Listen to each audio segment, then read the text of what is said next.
A very warm welcome to you from Warwick TV and The Boar, bringing you all the news from around campus. I'm Amy Johnson. Police were called to control crowds outside the Evolve nightclub on Monday night. Hundreds of students had queued outside the Leamington Club and began to be crushed against the queue's barriers. In what the police described as a dangerous situation, queues of students took over most of the pavement and road outside. Whilst the police confirmed that no one was injured, the chaos caused a great deal of stress amongst those queuing. Warwick has performed poorly for the second year running in terms of the quality of academic feedback. The results in the National Student Survey showed only 61% of students were satisfied with feedback on essays and exams. That's one of the worst scores in the Russell Group.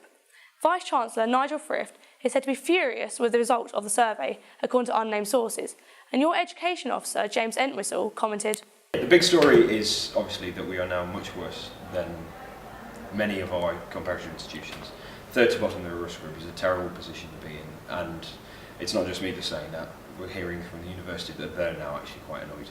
There's lots of talks and lots of working groups and all these discussions going on, and I don't think we can solve feedback in 3 weeks, but hopefully we'll see some change." A Warwick professor has accused UK universities of using international students as cash cows. Susan Bassnett, Professor of Comparative Literature, said many UK international students have a command of the English language which would barely scrape a GCSE. Warwick SU Education Officer James Entwistle has condemned her use of students as examples as unfair and unacceptable. However, the university insists her comments do not relate to Warwick. Warwick's Islamic Society has come under investigation following complaints from students about a post made on their society's Facebook page which features a suspected terrorist facilitator. The video was swiftly removed by ISOC following queries. Questions were also posed about a trip to a controversial conference in Edinburgh earlier on in the year. The Society commented, "At the time we did not believe any speakers to be controversial, otherwise we would have cancelled the event." Bath Place Community Group has surrendered the old library site in Leamington Spa.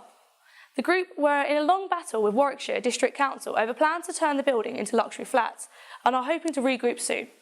And finally, Freshers Fortnight commenced last weekend with the arrival of around 3,000 on campus.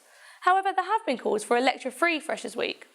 For further information on all of these stories and more, visit our websites, theboar.org and tv.warwick.ac.uk.